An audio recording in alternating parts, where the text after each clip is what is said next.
Hey everyone, welcome back into tutorial. Are you excited to start shopping on a Temu application? So in this video I will guide you step by step process of ordering and paying on the Temu application so you can easily shop there. So for that, first of all, open your Temu application on your mobile device and make sure that you are logged in that. Now you can see your page of Temu application. So you can see at the down categories tab on that. So you have to select your item from here, or you have to go in the search bar and type your item what you want to buy.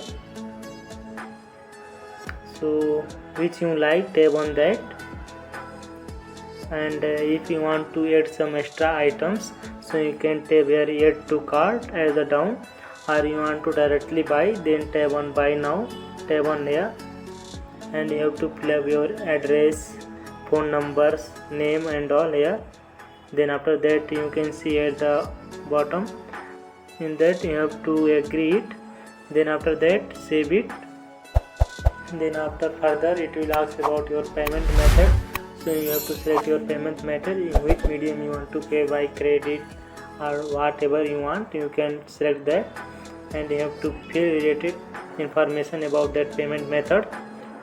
So in this way you can buy and order that items on that Temu application. So if you like this video, please don't forget to like, subscribe and comment below.